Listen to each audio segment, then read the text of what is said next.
Hey everyone, हम कर रहे हैं क्लास 8 की साइंस कॉर्डोवा पब्लिकेशन का chapter number 6, that is flame and combustion and flame. और इसका एक पार्ट मैं ऑलरेडी अपलोड कर चुकी हूँ। तो आज हम यहाँ से पढ़ेंगे कंडीशंस नेसेसरी फॉर कंबशन। कौन कौन सी कंडीशंस वो होती हैं जो कंबशन के लिए ज़रूरी होती हैं। तो यहाँ पर 3 कंडीशंस गिवन है: presence of a combustible substance, presence of supporter of combustion and attainment of ignition temperature of the combustible substance. अब जितना ये टफली वर्ड्स लग रहे हैं, क्या ये इतने ही टफ हैं? चलिए आज हम पढ़ते हैं इसके बारे में। अब देखो, ये 3 कंडीशंस हैं किसी भी कंबशन के लिए, वो ज़रूरी है। वो ये है कंबस्टिबल सब्सटेंस, ऑक्सीजन और इग्निशन टेम्परेचर। अब ये सारे साइंटिफिक वर्ड्स हो गए, आपको सिंपल वर्ड्स में समझाती हूँ।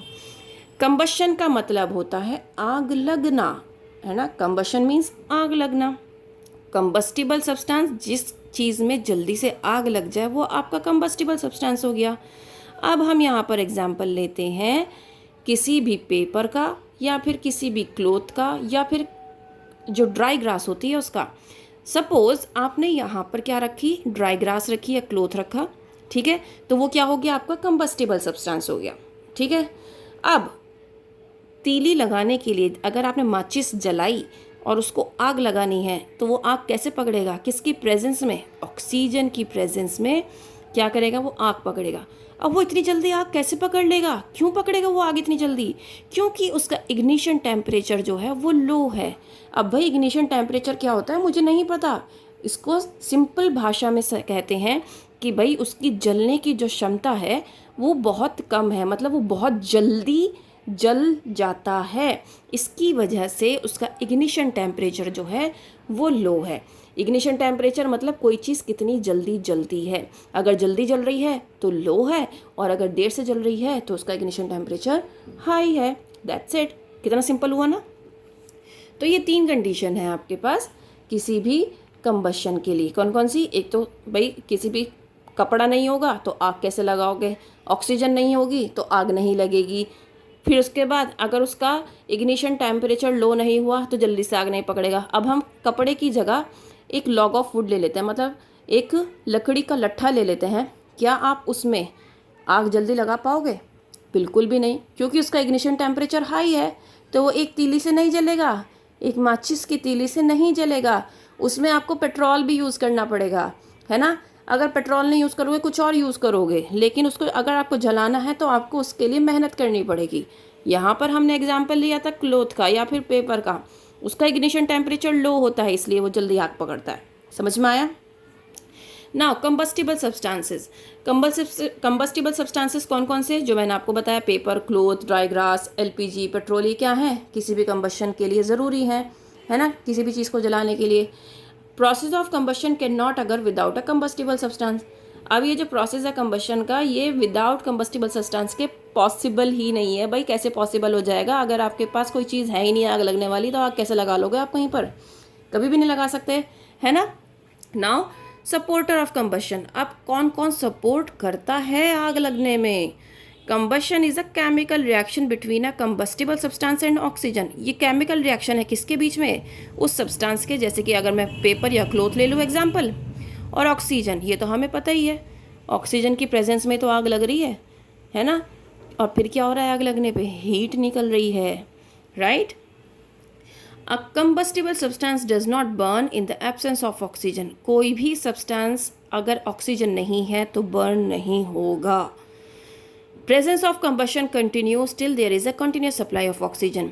अच्छा, कंबशन तब तक होता रहता है, मतलब कोई भी चीज़ तब तक जलती रहती है या तो वो कम्प्लीटली डैमेज ना हो जाए, मतलब ख़त्म ना हो जाए, या फिर ऑक्सीजन की सप्लाई उसको बिल्कुल मिलनी बंद हो जाए, है ना। अगर आपने ऑक्सीजन सप्लाई बिल्कुल बंद कर दी तब भी आपका जो कंबशन है वो ख़त्म हो जाएगा। और अगर वो चीज़ जैसे अगर हमने पेपर लिया था, पेपर में क्या हुआ, पेपर पूरी तरीके से जल गया, तब वो कंबशन ख़त्म होगा। अगर पेपर भी बचा हुआ है और ऑक्सीजन भी आपको रेगुलर मिल रही है तो ये कंबशन ख़त्म नहीं होगा।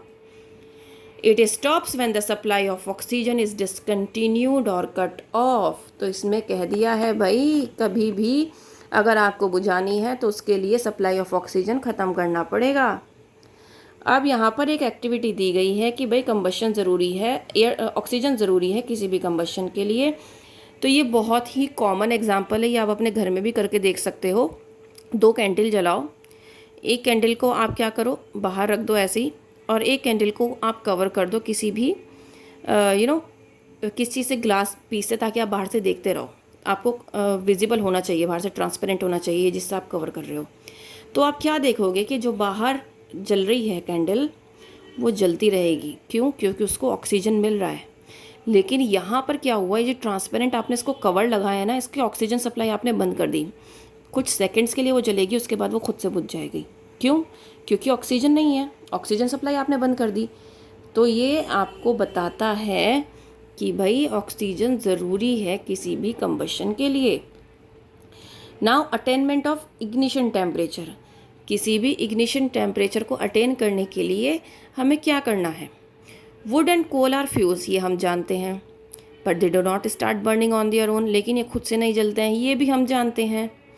दे burn when they are heated with the flame of a candle और burns and burner to a certain minimum temperature, ये भी हम जानते हैं कि उसको जलाने के लिए, किसी भी लॉग ऑफ वुड को या फिर कोयले को जलाने के लिए हमें उसे रेगुलर आग पे रखना होता है, या फिर उसको एक टेम्परेचर देना होता है, तभी वो जलना स्टार्ट होता है।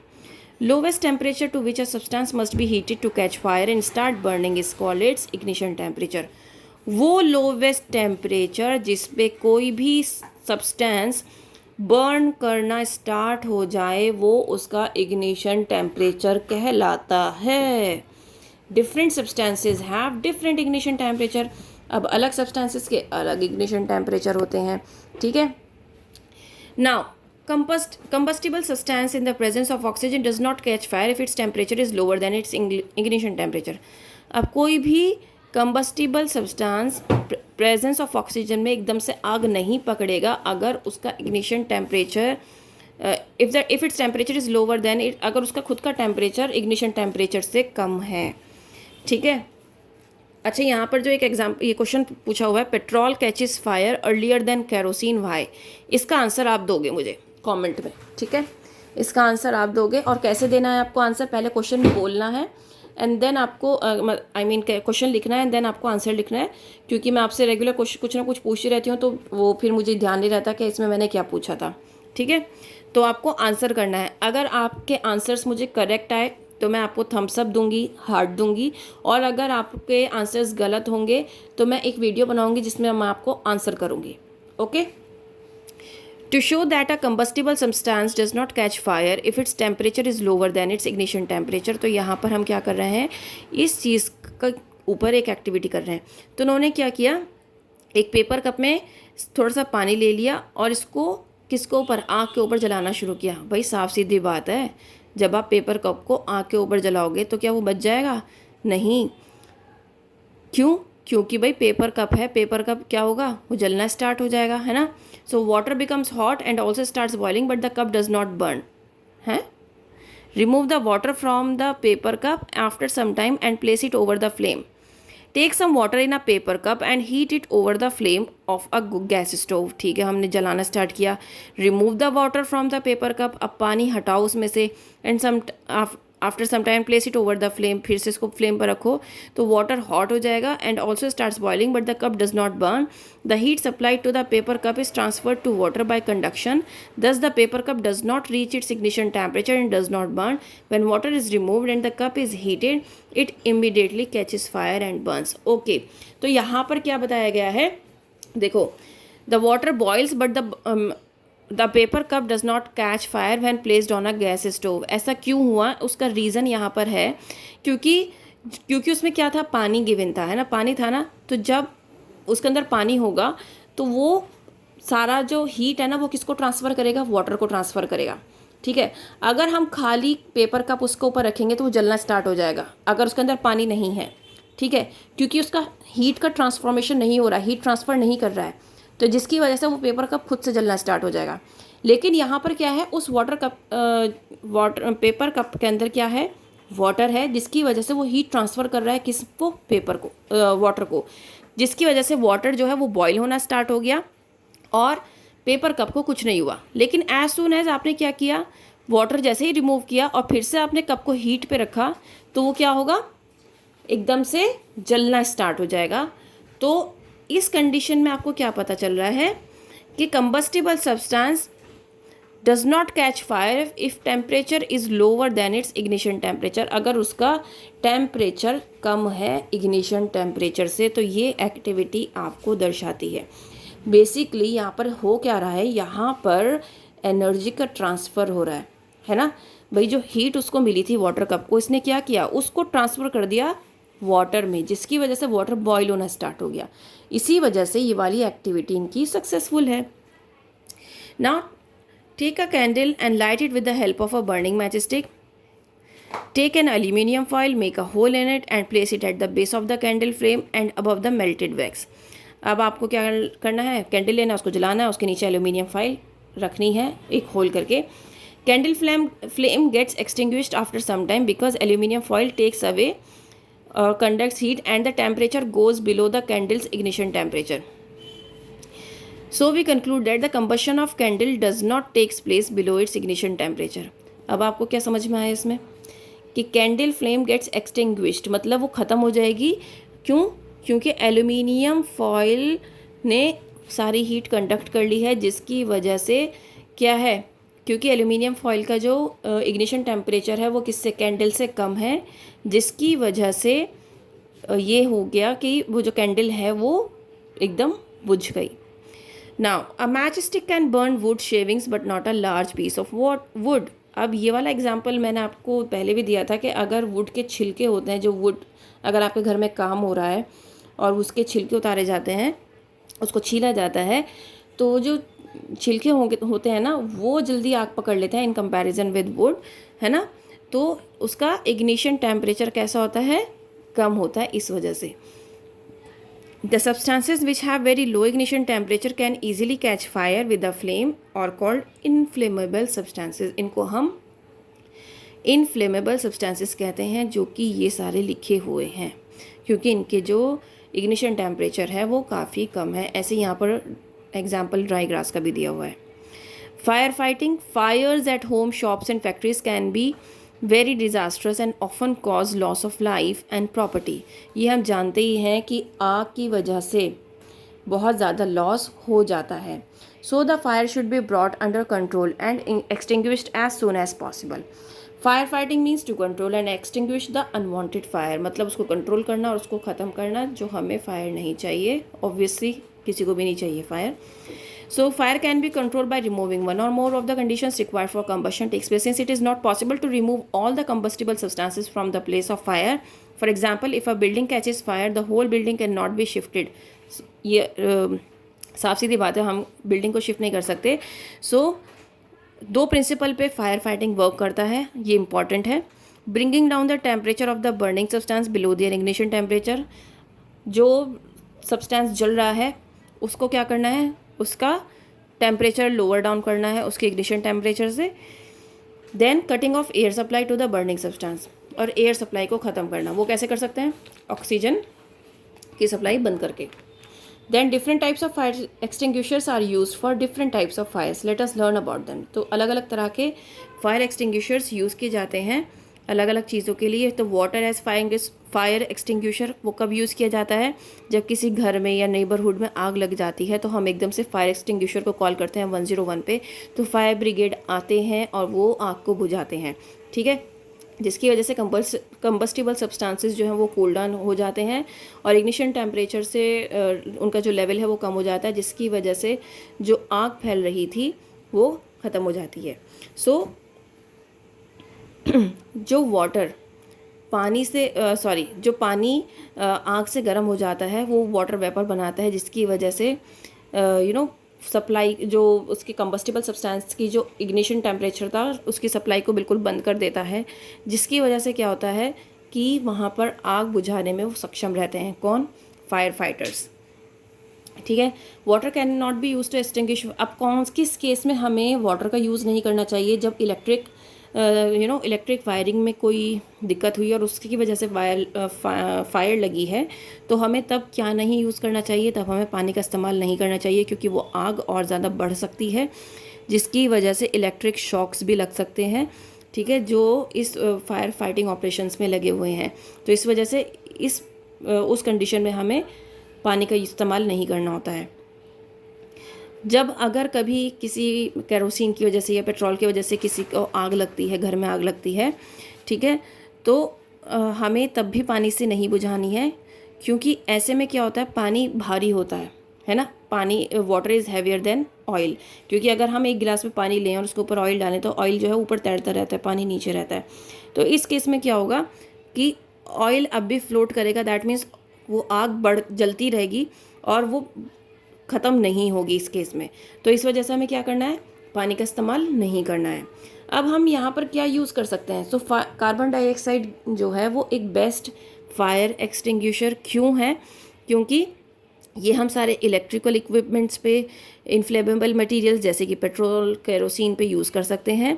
क्योंकि कार्बन डाइऑक्साइड क्या होती है, हैवियर होती है ऑक्सीजन से, जो कि क्या करती है, एक तरह से एक ब्लैंकेट का काम करती है और आग बुझाने में बहुत ज़्यादा मदद करती है। जब मैंने ये कहा कि ब्लैंकेट का काम करती है, तो दैट मीन्स वो ऑक्सीजन सप्लाई को कम्प्लीटली बंद कर देती है, जिसकी वजह से क्या होता है कि आग बुझ जाती है, ठीक है।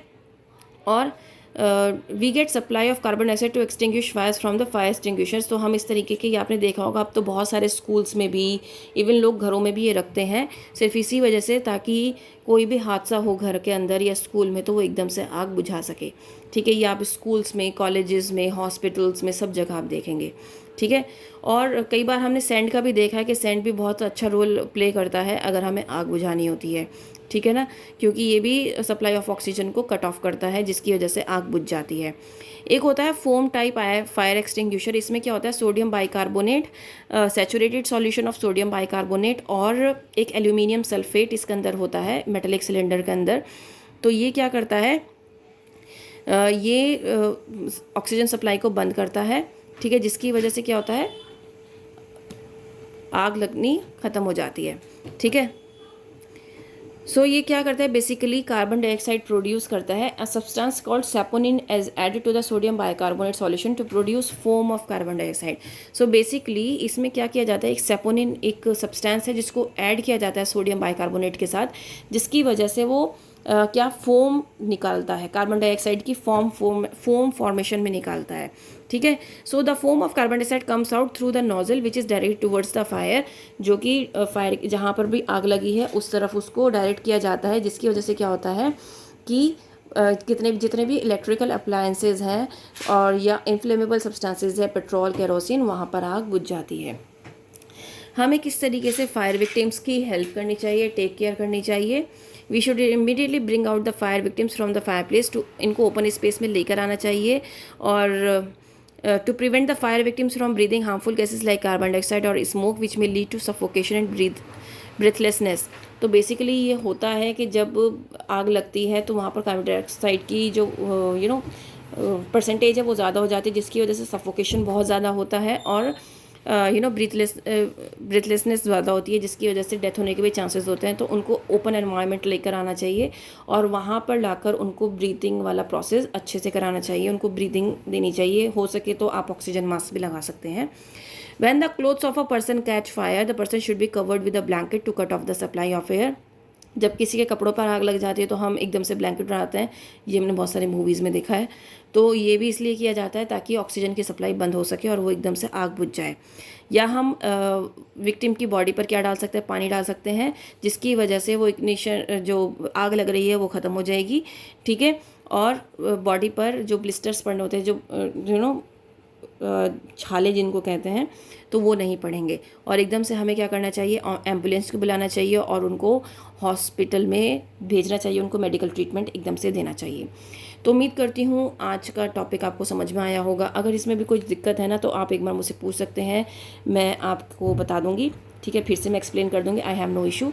सो बाकी फ्लेम का हम नेक्स्ट वीडियो में पढ़ेंगे। That's all, thank you.